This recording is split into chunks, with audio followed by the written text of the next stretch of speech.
Hi hello ನಮಸ್ಕಾರ friends, welcome to Asha Soundarya YouTube channel. ಕಡಿಮೆ ಸಮಯದಲ್ಲಿ ಮಾಡುವಂಥ ಸಾಂಬಾರ್ ಇದು. ಸೊ ನಾನು ಮೊಸಪಿನ ಸಾರು ಅಂತ ಮಾಡ್ತಾ ಇದ್ದೀನಿ. ಬಟ್ ಆದರೆ ನಾನು ಎಷ್ಟೊಂದು ಥರ ಸೊಪ್ಪುಗಳನ್ನ ಯೂಸ್ ಮಾಡ್ತಾ ಇಲ್ಲ, ಪಾಲಕ್ ಸೊಪ್ಪು ಒಂದೇ ಯೂಸ್ ಮಾಡ್ತಾ ಇರೋದು. ಪಾಲಕ್ ಸೊಪ್ಪು ಹಾಕಿ ಹೇಗೆ ಮಾಡೋದು ಅಂತ ನಾನು ನಿಮಗೆ ರೆಸಿಪಿ ತೋರಿಸ್ಕೊಡ್ತಾ ಇದ್ದೀನಿ ನೋಡಿ ಫ್ರೆಂಡ್ಸ್. ಮೊದಲಿಗೆ ನಾನು ಪಾಲಕ್ ಸೊಪ್ಪು ತೊಗೊಂಡು ನೀಟಾಗಿ ಕಟ್ ಮಾಡಿ ಬಿಡಿಸಿಟ್ಕೊಂಡಿದ್ದೀನಿ. ಇದನ್ನು ನೀಟಾಗಿ ತೊಳೆದು ಇಟ್ಕೊಂಡಿದ್ದೀನಿ. ಸೊ ಇದಕ್ಕೆ ಬೇಕಾಗಿರೋದು 2 ಈರುಳ್ಳಿ, 2 ಟೊಮೆಟೊ, 1 ಬೆಳ್ಳುಳ್ಳಿ, 7ರಿಂದ 8 ಒಣಮೆಣಸಿನ್ಕಾಯಿ ತೊಗೊಂಡಿದ್ದೀನಿ. ಇವಾಗ ಅರ್ಧ ಕಪ್ ಅಷ್ಟು ನಾನು ತೊಗರಿಬೇಳೆ ತೊಗೊಂಡಿದ್ದೀನಿ. ನೋಡಿ ಫ್ರೆಂಡ್ಸ್, ಸಣ್ಣದಾಗಿದೆ ಬೌಲು ತೊಗೊಂಡಿದ್ದೀನಿ. ಇವಾಗ ಅದನ್ನು ಹಾಕ್ಕೊಂಡು ನೀಟಾಗಿ ತೊಳೆದು ಇಟ್ಕೊಂಡಿದ್ದೀನಿ ತೊಗರಿಬೇಳೆ. ಇವಾಗ ನಾನು ತೊಗೊಂಡಿರೋ ಈರುಳ್ಳಿ, ಟೊಮೆಟೊ, ಒಣಮೆಣಸಿನ್ಕಾಯಿ, ಬೆಳ್ಳುಳ್ಳಿನ ಹಾಕ್ಕೊತಾ ಇದ್ದೀನಿ. ಇವಾಗ ತೊಳೆದಿಟ್ಟಿರೋಂಥ ಪಾಲಕ್ ಸೊಪ್ಪು ಕೂಡ ನಾನು ಹಾಕ್ಕೊತಾ ಇದ್ದೀನಿ ನೋಡಿ. ಪಾಲಕ್ ಸೊಪ್ಪು ದಪ್ಪ ದಪ್ಪಗೆ ಉದ್ದುದ್ದಕ್ಕೇ ಕಟ್ ಮಾಡಿ ಇಟ್ಕೊಂಡಿದ್ದೀನಿ ನಾನು, ಜಾಸ್ತಿ ಸಣ್ಣ ಸಣ್ಣದಾಗಿ ಕಟ್ ಮಾಡಿಲ್ಲ. ಸೊ ಇದಕ್ಕೆ 1ರಿಂದ 1.5 ಚಮಚಷ್ಟು ನಾನು ನೀರು ಹಾಕ್ಕೊತಾ ಇದ್ದೀನಿ ನೋಡಿ. ಈಗ 1 ಚಮಚ ನೀರು ಒಯ್ತಾ ಇದ್ದೀನಿ. ಇನ್ನು ಅರ್ಧ ಚಮಚ ಇವಾಗ ಹಾಕ್ಕೊತಾ ಇದ್ದೀನಿ ನೋಡಿ. ಇದು ಹಾಕ್ಬಿಟ್ಟು ಇವಾಗ ಕುಕ್ಕರ್ನ ಮುಚ್ಚಿ ಇಟ್ಬಿಟ್ಟು 1 ವಿಶಿಲ್ ಹೊಡಿಬೇಕಷ್ಟೇ. 1 ವಿಶಿಲ್ ಹೊಡ್ಸೋಣ. ಒಲೆ ಮೇಲೆ ಇಡ್ತಾ ಇದ್ದೀನಿ ನೋಡಿ. 1 ವಿಶಿಲ್ ಹೊಡಿಸ್ತಾ ಇದ್ದೀನಿ. ಇದು ವಿಶಿಲ್ ಹೊಡೆದ ತಕ್ಷಣ ಮುಕ್ಕಾಲು ಭಾಗ ಇರೋ ಹಾಗೆ ಏರ್ ತೆಗಿಬೇಕು. ಏರ್ ತೆಗೆದ ತಕ್ಷಣ ಇವಾಗ ಏರೆಲ್ಲ ಹೋದ್ಮೇಲೆ ಕುಕ್ಕರ್ ಓಪನ್ ಮಾಡಿ ನೋಡಿ. ಈ ಥರ ಬೆಂದಿರುತ್ತೆ. ಪಾಲಕ್ ಸೊಪ್ಪು, ಮೆಣಸಿನ್ಕಾಯಿ, ಬೇಳೆ ಎಲ್ಲ ಸ್ಮ್ಯಾಶ್ ಆಗೋಗಿರುತ್ತೆ. ಸಾಕು, ಈ ಥರ ಇದ್ರೆ ಕ್ವಾಂಟಿಟಿ ಈಸಿಯಾಗಿರುತ್ತೆ, ಜಾಸ್ತಿ ದಪ್ಪ ದಪ್ಪ ಥರನೂ ಬೇಡ. ಸೊ ಇವಾಗ ನೀಟಾಗಿ ಇದನ್ನು ಸೋಸಿಟ್ಕೊಳ್ಳೋಣ, ಯಾಕಂದರೆ ಬಿಸಿ ಆರಬೇಕು ಇದು. ಸೊ ಇದು ನೀಟಾಗಿ ಸೋಸಿಟ್ಕೊಳ್ಳೋಣ. ಇದು ಜಾರಿಗೆ ರುಬ್ಬಬೇಕಾದ್ರೆ ಟೊಮೆಟೊ, ಒಣಮೆಣಸಿನ್ಕಾಯಿ, ಈರುಳ್ಳಿ, ಬೆಳ್ಳುಳ್ಳಿ ಸಿಕ್ಕಿದ್ರೆ ಮಾತ್ರ ರುಬ್ಕೊಳ್ಳಿ. ಸಿಕ್ಕಿಲ್ಲ ಅಂದರೆ ಟೊಮೊಟೊ ಅಂತೂ ಒಣಮೆಣಸಿನ್ಕಾಯಿ ಅಂತೂ ಸಿಕ್ಕೇ ಸಿಗುತ್ತೆ, ಅದನ್ನೇ ರುಬ್ಕೊಳ್ಳಿ ನೋಡಿ. ನಾನು ನೀಟಾಗಿ ಎತ್ತಿಟ್ಕೊಂಡಿದ್ದೀನಿ ಆಲೆ. ಇವಾಗ ನೋಡಿ, ಒಣಮೆಣಸಿನ್ಕಾಯಿ, ಟೊಮೊಟೊ ಎತ್ತಿಟ್ಕೊಂಡಿದ್ದೀನಿ. ಸೊ ಇವಾಗ ಇದನ್ನೇ ಗ್ರೈಂಡ್ ಮಾಡ್ಕೊತೀನಿ ನೈಸಾಗಿ. ಮೆಣಸಿನ್ಕಾಯಿ ಬೀಜ ಎಲ್ಲ ಹೊಡ್ಕೊಬೇಕಲ್ವಾ, ಅದು ಟೊಮೆಟೊ ಎಲ್ಲ ನೀಟಾಗಿ ಸ್ಮ್ಯಾಶ್ ಆಗಲಿ ಅಂದ್ಬಿಟ್ಟು ನೀಟಾಗಿ ಗ್ರೈಂಡ್ ಮಾಡ್ಕೊತೀನಿ ನೋಡಿ. ಈ ಥರ ಬಂದಿದೆ. ಇವಾಗ ಗ್ರೈಂಡ್ ಆದಮೇಲೆ ಇನ್ನು ಮಿಕ್ಕಿದ್ನ ಪಾಲಕ್ ಸೊಪ್ಪು, ಬೇಳೆ ಏನು ಮಿಕ್ಕಿದೆ ಬ್ಯಾಲೆನ್ಸು, ಅದನ್ನು ಜಾರಿಗೆ ಆನ್ ಆ್ಯಂಡ್ ಆಫ್ ಮಾಡ್ತೀನಿ ಅಷ್ಟೇ.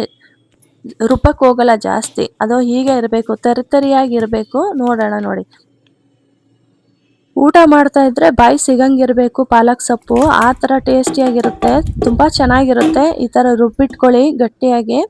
ಸೊ ಇವಾಗ ಸಪ್ಪೆಸರು ಮಿಕ್ಕಿರೋದನ್ನ ಜಾರೊಳಗೆ ಹಾಕ್ಕೊಂಡು ಇದರಲ್ಲಿರೋ ಮಸಾಲೆನೆಲ್ಲ ಮತ್ತೆ ಅದಕ್ಕೆ ಹಾಕ್ಕೊತಾ ಇದ್ದೀನಿ ಕುಕ್ಕರ್ಗೆ. ಇವಾಗ ಮಿಕ್ಕಿರೋ ಅಂಥ ಸಪ್ಪೆಸರು ನೀರು ಏನಿದೆ ಅದು ಕೂಡ ನಾನು ಕುಕ್ಕರ್ ಒಳಗೆ ಆ್ಯಡ್ ಮಾಡ್ಕೊತಾ ಇದ್ದೀನಿ ನೋಡಿ ಫ್ರೆಂಡ್ಸ್. ತುಂಬ ಈಸಿ ಇದೆ ಮೊಸಪ್ಪಿನ ಸಾರು. ಪಾಲಕ್ ಸೊಪ್ಪು ಹಾಕೇನೆ ನಾನು ಮಾಡಿರೋದು, ಬೇರೆ ಯಾವ ಸೊಪ್ಪು ನಾನು ಯೂಸ್ ಮಾಡಿಲ್ಲ ನೋಡಿ. ಈ ಥರ ಗಟ್ಟಿಯಾಗಿರುತ್ತೆ. ಬೇಯ್ತಾ ಬೇಯ್ತಾ ಇನ್ನೂ ಸ್ವಲ್ಪ ಗಟ್ಟಿಯಾಗುತ್ತೆ. ನೀವು ತೀರಾ ಗಟ್ಟಿ ಆಯಿತು ಅಂದರೆ ನೀವು ಬಿಸಿನೀರು ಕಾಯಿಸಿ ಹಾಕ್ಕೊಬೋದು, ನಿಮ್ಗೆ ಎಷ್ಟು ಬೇಕೋ ಅಷ್ಟು ಕ್ವಾಂಟಿಟಿ ಸಾಂಬಾರಿಗೆ. ಸೊ ನೋಡಿ, ಇವಾಗ ಕುದೀತಾ ಇದೆ. ಈ ಕುದೀತಾ ಇರೋ ಸಾಂಬಾರಿಗೆ ನಾನು ಇವಾಗ ನಮಗೆ ಎಷ್ಟು ಬೇಕೋ ಅಷ್ಟು ರುಚಿಗೆ ತಕ್ಕಷ್ಟು ಉಪ್ಪು ಹಾಕ್ಕೊತಾ ಇದ್ದೀನಿ. ನಿಮಗೆ ಎಷ್ಟು ಬೇಕೋ ನೀವು ಉಪ್ಪು ಹಾಕ್ಕೊಳ್ಳಿ. ನಾನು ಸಾಂಬಾರು ಕ್ವಾಂಟಿಟಿ ಜಾಸ್ತಿ ಮಾಡಿದ್ದೀನಿ, ಸೊ ನಾನೀಗ ಇಷ್ಟು ಉಪ್ಪು ಹಾಕ್ಕೊತಾ ಇದ್ದೀನಿ ನೋಡಿ. ಇದು 1-2 ಮಳ್ಳು ಕುದಿಬೇಕಷ್ಟೇ. ಇವಾಗ ಸಾಂಬಾರು 1-2-3 ಸಲ ಕುದೀತು ಅಂದರೆ ಉಪ್ಪೆಲ್ಲ ಕರಗಿರುತ್ತೆ. ಸೊ ನೋಡಿ, ಇದೇ ಸಾಂಬಾರು ರೆಡಿ. ಇವಾಗ ಮೊಸಪಿನ ಸಾರು, ಇದಕ್ಕೆ ನಾನೇನು ಒಗ್ಗರಣೆ ಹಾಕಲ್ಲ, ಏನೂ ಹಾಕಲ್ಲ, ತುಂಬ ಚೆನ್ನಾಗಿರುತ್ತೆ ನೋಡಿ. ವೆಜ್ ಅವರಾದರೆ ಉಪ್ಪಿನಕಾಯಿ, ಹಪ್ಪಳ, ತರಕಾರಿ ಪಲ್ಯ ಆ ಥರ ಏನಾದರೂ ಯೂಸ್ ಮಾಡ್ಕೊಳ್ಳಿ ಸೈಡ್ಸಿಗೆ ಬೇಕು ಅಂತ ಅನ್ನೋದಾದರೆ. ಇಲ್ಲ ಬರೀ ಸಾಂಬಾರಲ್ಲೇ ತಿನ್ಬೋದು, ಯಾಕಂದರೆ ಪಾಲಕ್ ಸೊಪ್ಪು ಬಾಯಿಗೆ ಸಿಗುತ್ತೆ. ನಾನ್ ವೆಜ್ ಅವರು ಮೊಟ್ಟೆ ಪಲ್ಯ, ಚಿಕನ್ ಗ್ರೇವಿ, ಮೊಟ್ಟೆ ಆ ಥರ ಏನಾದರೂ ಒಂದು ಯೂಸ್ ಮಾಡ್ಕೊಳ್ಳಿ, ಸಖತ್ತಾಗಿರುತ್ತೆ ಫ್ರೆಂಡ್ಸ್. ಪಾಲಕ್ ಸೊಪ್ಪಿನಿಂದ ಸಿಗುವಂಥ ಬೆನಿಫಿಟ್ ಏನು ಅಂತ ಗೊತ್ತಾ ನಿಮಗೆ? ಇದು ರಕ್ತಹೀನತೆ ಕಡಿಮೆ ಮಾಡುತ್ತೆ, ರಕ್ತದೊತ್ತಡ ನಿಯಂತ್ರಣ ಮಾಡುತ್ತೆ, ದೃಷ್ಟಿ ಸುಧಾರಣೆ ಮಾಡುತ್ತೆ, ಮೂಳೆಗಳ ಬಲವರ್ಧನೆ ಮಾಡುತ್ತೆ, ಮತ್ತು ಚರ್ಮ ಆರೋಗ್ಯಕ್ಕೆ ಅತ್ಯುತ್ತಮವಾಗಿದೆ.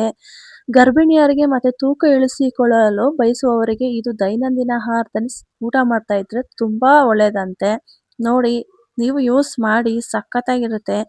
ಇಷ್ಟೊಂದೆಲ್ಲ ಬೆನಿಫಿಟ್ ಇರ್ಬೇಕಾದ್ರೆ ನೀವು ಯಾಕೆ ಮಾಡಲ್ಲ ಪಾಲಕ್ ಸೊಪ್ಪು ಹಾಕ್ಕೊಂಡು?